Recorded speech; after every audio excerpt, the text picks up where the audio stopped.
nthano za m'Baibulo. Mwana wa mwamuna wolowerera. Kawirikawiri Ambuye Yesu auza anthu nthano. Izi ndi zathu nafe, chifukwa ndi zolembedwa m'Baibulo. Ambuye Yesu anena nthano izi kutiphunzitsa ife chinthu china. Nthano yotere itchedwa fanizo. Fanizo lili ndi tanthauzo nthawi zonse. Pano pali nthano ya mwana wa mwamuna wolowerera. Pali atate amene ali ndi ana amuna awiri. Iye akonda ana ake amuna kwambiri. Chilichonse chimene anyamata afuna iye amawapasa iwo. Komabe mwana wamng'ono sakhutira nazo. Iye safuna kupitiriza kukhala pa nyumba.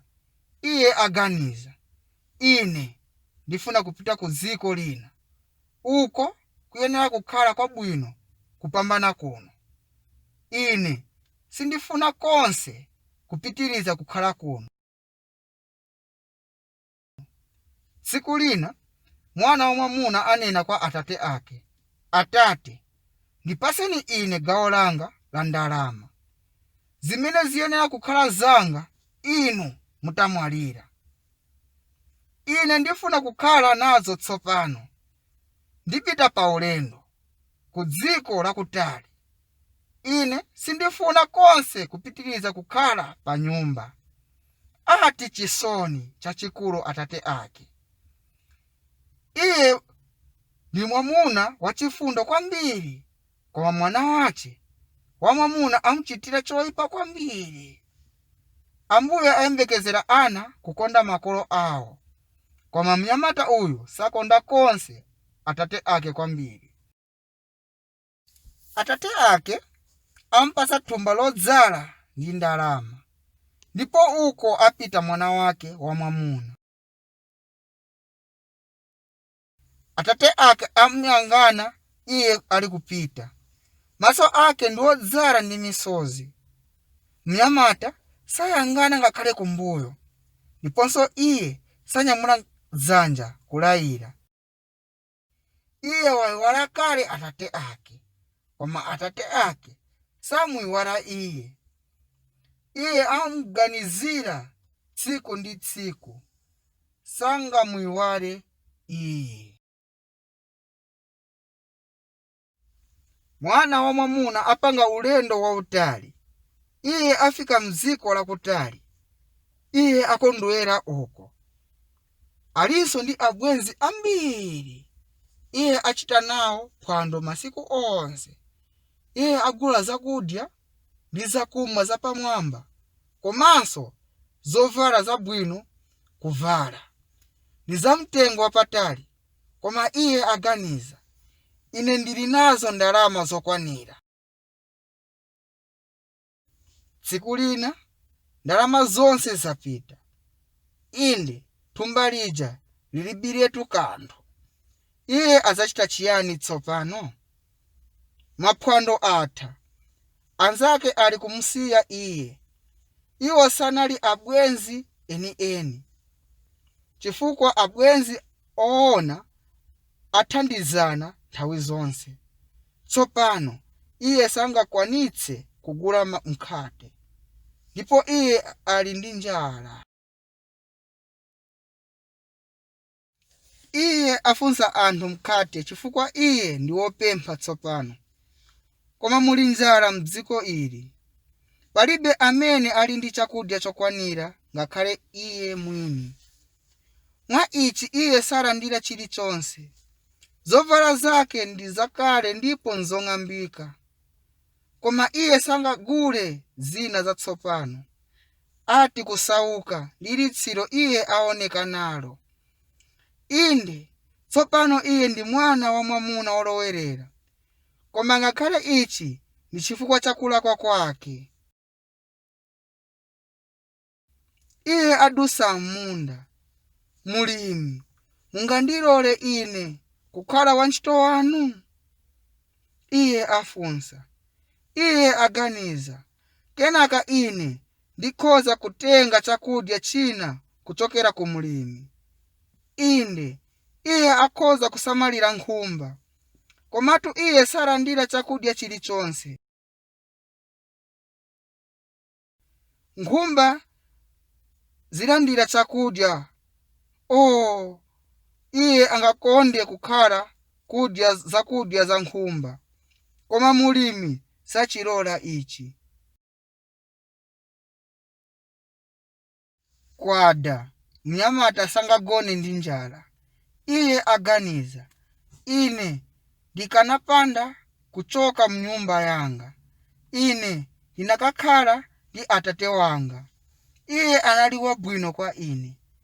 Pamene ndinali ndi iye, ine sindinakhale ndi njala. Kuno ine ndikhoza kufa ndi njala. Muli chisoni chachikulu mu mtima mwake.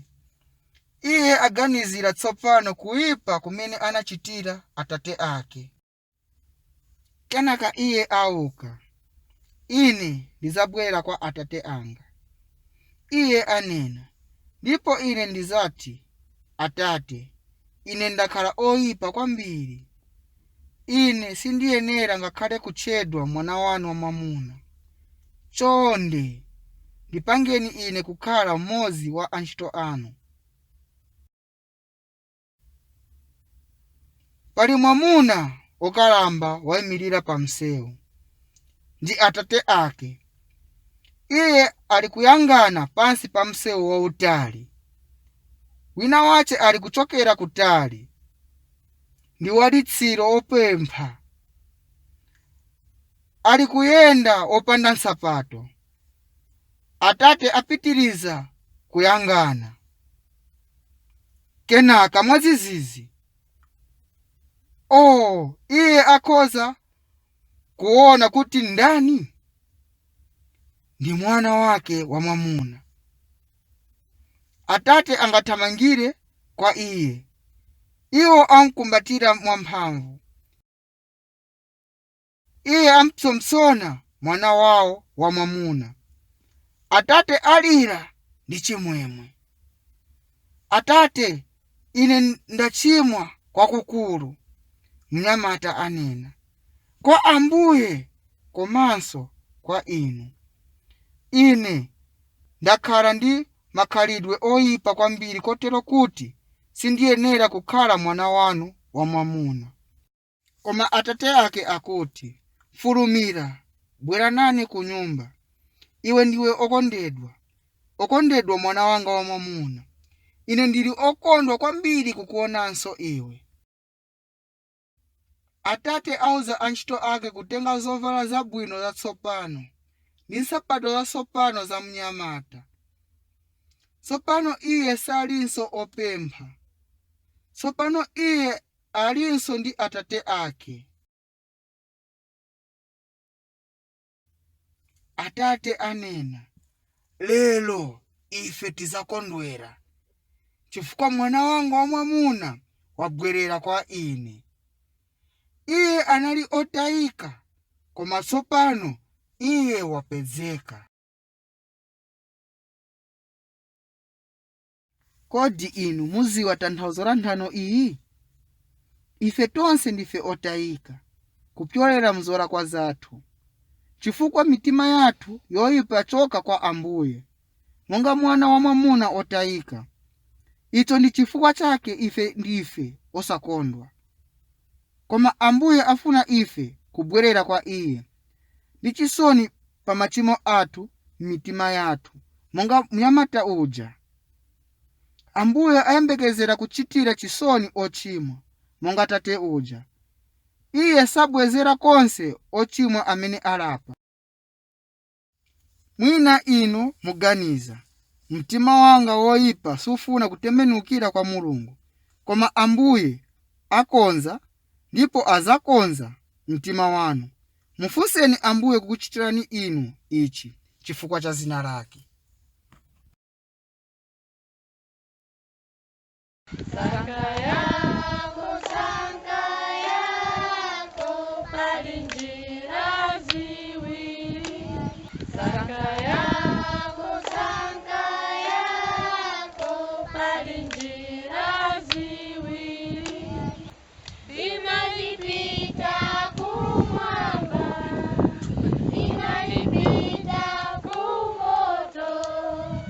Saka